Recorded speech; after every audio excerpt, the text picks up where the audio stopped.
Olá, alunos! Sou a professora Jane, professora de Biologia. Vamos continuar estudando sobre os seres vivos. E hoje, qual que é o objetivo da nossa aula? Estudar sobre o filo artrópoda. A gente vai aprender um pouquinho sobre os insetos, né, sobre alguns outros grupos, né, os crustáceos. A abordagem desse estudo tem na apostila de vocês, da página 51 a 57, da unidade curricular 4.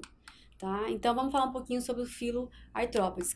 Quais são os animais que pertencem, né, a esse filo? Então, eu coloquei algumas imagens aqui para a gente ver moscas, né, piolhos, né, percevejos, pulga, temos abelhas, mosquitos, né? Então, esses são os animais que pertencem, né, a esse filo, né?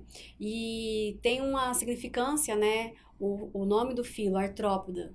Então, a gente sabe que artro significa articulação e podo significa pés. Então, aqui a gente tem animais, né, de pés articulados, né? Então, eles têm articulação, né, nas suas estruturas, né, nas suas pernas, que permite, então, a locomoção. Por isso, então, o nome do filo, né? Filo artrópodo, ok? Então, eles são animais de um grande grupo, né? São muito bem sucedidos no meio ambiente que eles vivem, né? Para sua sobrevivência, tá? Maior número de indivíduos do reino animal, mais de 1.500 espécies descritas, né? Então, os artrópodes é o grupo de animais onde tem maior diversidade de animais.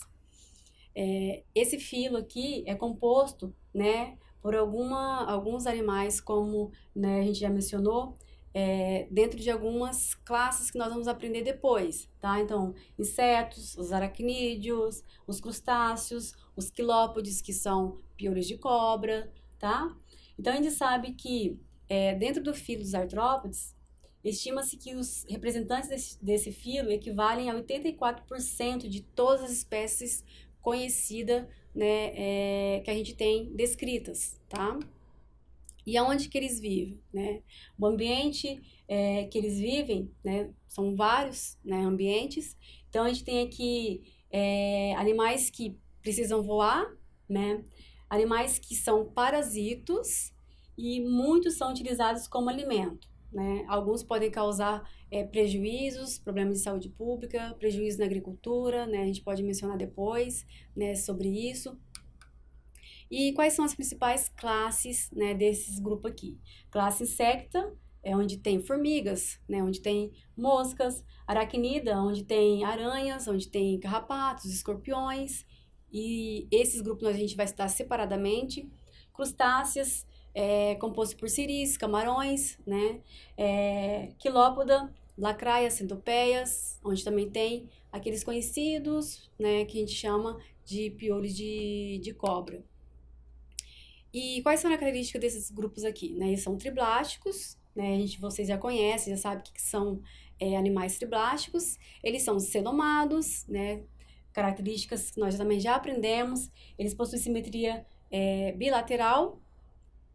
Eles têm no seu esqueleto, né, uma proteína ali que chama quitina, para dar resistência para eles, né? Para ela ser bem endurecida, para que eles possam suportar temperaturas altas, né, temperaturas baixas, para eles conseguir sobreviver ao meio ambiente onde eles vivem, tá? Eles têm um sistema muscular, né, possuem um músculo estriado, né, na sua musculatura. Eles têm corpo segmentado, a gente chama esse corpo, nessas divisões, né, de segmentos, chama de metâmeros, tá? Tem uma imagem onde vocês vão ver um pouquinho melhor. Então, cada divisão, né, a gente chama de tagmas, tá? Então, a gente tem aqui animais onde tem fases larvárias. Essas fases larvárias, elas também são segmentadas, tá? Nos adultos, essa segmentação ela é um pouco mais fundida, né? A gente vai entender como que é a divisão do corpo desses animais. E eles têm, então, a divisão de cabeça, tórax e abdômen, tá? Então, a gente tem aqui uma demonstração né, desses metâmeros, né, os tagmas, que formam então aqui essa segmentação nesse grupo de animais. E aqui a gente vê como que é a simetria bilateral, né? Um corte aqui no eixo corporal do animal, tanto do lado direito como do lado esquerdo. Então a gente pode observar então aqui essa organização do corpo desses animais. Então, por exemplo, aqui a gente tem uma formiga, né? Então a organização do corpo de uma formiga é cabeça, tórax e abdômen, tá? E aqui quando a gente fala de outro grupo, outra classe, né, no caso aqui aracnida, ele tem já a cabeça fundida, né, com o abdômen, então a gente chama de cefalotórax, tá? Na verdade, a cabeça fundida com o tórax, então a gente chama cefalotórax. Então ele tem cefalotórax, né, e a região abdominal, que é a região posterior, né, do animal. Algumas características como o sistema respiratório. Esses animais aqui, eles possuem brânquias, né? Alguns animais possuem as brânquias, como as pulpas de borrachudo que precisam se desenvolver dentro de água, tá? Traqueia ou espiráculos, a gente pode dizer assim, porque eles precisam, né, na sua estrutura, dessas ramificações, né, de traqueias, traqueúlas, né, para poder então fazer trocas gasosas. Então, geralmente os animais vai ter ali na região do seu corpo um espiráculo por onde então ocorre as trocas gasosas, tá? Então é composto dessa forma, tá? Então presença de traqueia ou então espiráculos nos insetos. Mais algumas características importantes deles, que eles têm o sistema digestório completo. Então, eles têm boca e ânus, né? Tem ali a porção abdominal deles. Os intestinos. Tem intestino anterior, posterior, tá? São formados a partir de ectoderme, né? Das células embrionárias, né? Ou folhetos germinativos, ectoderme. E são cobertos por cutícula. O intestino médio é formado pela endoderme. Então, toda a estrutura corporal dele, como eles são triblásticos, né, são formados então pelos folhetos embrionários.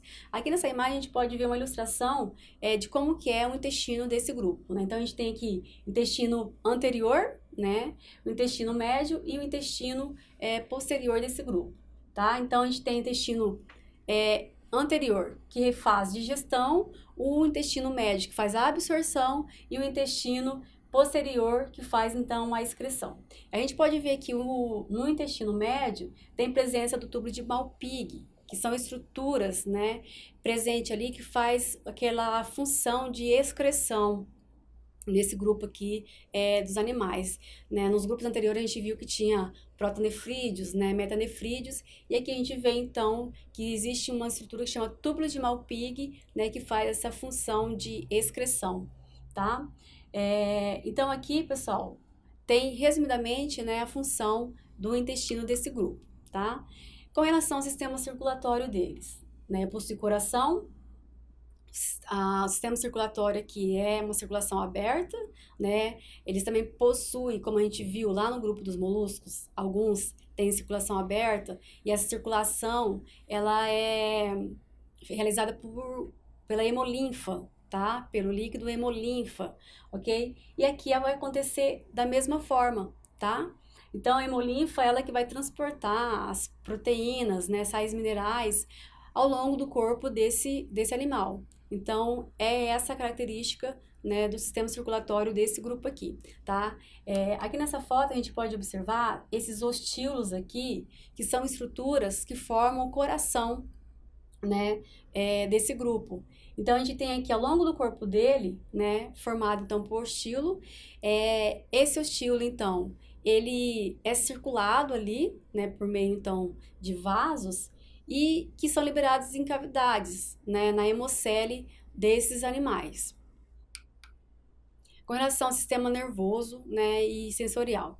Então, a gente tem aqui, por exemplo, um cérebro anterior dorsal, um cordão nervoso ventral, na região ventral, que contém informações ganglionares em cada segmento. Então, esses animais também possuem gânglios, né, no seu sistema nervoso, tá?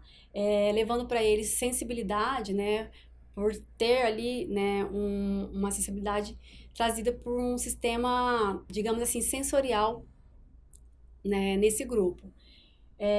Então, com relação, por exemplo, eles possuem olhos, né? Antenas são padrões complexos de comportamento, exigiram desses animais um cérebro maior, tá? Então, devido a eles, então, necessitar, por exemplo, alguns precisam, né, voar, né? Eles têm necessidade, então, dessas características, né, para sua sobrevivência, tá? Enquanto em alguns os olhos são pequenos, como, né, a presença de fotorreceptores, né, que são células fotorreceptores, outros são grandes e formam imagens, tá? Então, como as moscas, por exemplo, tá? Os insetos e vários crustáceos possuem olhos compostos formados por matídeo. Então, parece uma rede, né? Ali no seu olho, parece uma rede, né, de pequenas estruturas que a gente chama elas de omatídeos, tá? Com relação ao sistema reprodutor desses grupos aqui de animais, nós temos, por exemplo, então, aqui uma imagem que representa o órgão reprodutor da fêmea. Então, eles são animais, né, dioicos. Então, a fêmea tem ali o seu ovário, né? É importante a gente frisar que esses animais, por exemplo, as fêmeas, elas têm uma espermateca, onde o macho deposita o espermatozoide ali e nessa espermateca ele é armazenado. E aí, então, no momento, ocorre a fecundação, né, com o ovócito da fêmea, tá? Então, em alguns animais, é possível a gente ver no animal muitos ovos, né? São produzidos muitos ovos dentro desses grupos de animais. Nessa imagem aqui, a gente vê, então, o desenvolvimento e a estrutura, né, de um aparelho reprodutor masculino, né, do macho. Então, a gente tem aqui testículos, né? Também tem aqui vesícula seminal, e aqui, então, ocorre, né, por meio daqui ocorre, então, a produção de espermatozoide e a liberação, né, desse espermatozoide. Ele possui uma estrutura que chama ideágo, que lembra o pênis dele, né, no momento dele introduzir na fêmea, ocorre, então, a liberação do espermatozoide.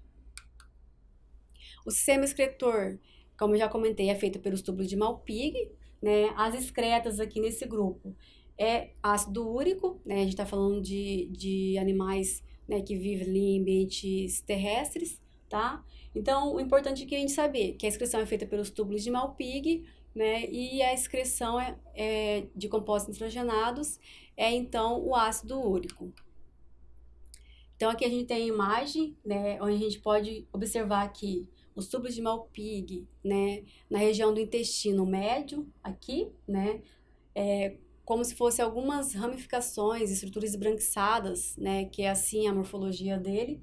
Então, a gente observa aqui, né, os tubos de Malpighi, tá? Então, a gente tem aqui um poro anal, né, dos insetos, né, e aqui, de uma forma geral, todas as estruturas, né, que nós já até comentamos, como o coração, né, que é a região da espermateca, né, intestinos, os gânglios, né, também são dispostos na região ventral, né, como a gente viu em alguns moluscos, boca, esôfago, né, então estruturas importantes, né, que caracteriza esse grupo, tá? Nessa tabela aqui a gente vê uma organização, né, de todas as classes que pertencem, né, ao filo artrópoda. A gente vai ver algumas que são importantes separadamente, né, na nossa próxima aula. Então, por exemplo, vou citar alguns aqui, tá? Então, a gente tem o exemplo de aracnídeos, né? Então, aqui tem aranhas, né? Tem escorpiões, tem carrapatos, tá? E se a gente vê como que é a estrutura do corpo de um aracnídeo, né? Cefalotórax e abdômen. Quantas pernas tem? 4 pares. Então, essas são as formas de a gente classificar, né? Identificar a sua morfologia, né? Para eles, então, pertencer a esse grupo aqui da classe, né, aracnida. Temos aqui a classe insecta, os crustáceos, né, os quilópodes, né, que são representados pelas lacraias, diplópodes, que são representados pelos embuá, que são os piolhos de cobra. Então, se a gente olhar aqui está definido, né, de uma forma resumida, toda a característica desse grupo, né? Então, se a gente observar aqui, as antenas, né, nos aracnídeos tem antenas? Estão ausentes. Nos insetos tem antena? Tem um par de antena. Nos crustáceos tem 2 pares de antena. Nos quilópodes tem um par de antena e nos diplópodes tem um par de antena. Então, assim, a gente vai classificando a morfologia deles, né? E isso faz eles ser os representativos de cada classe.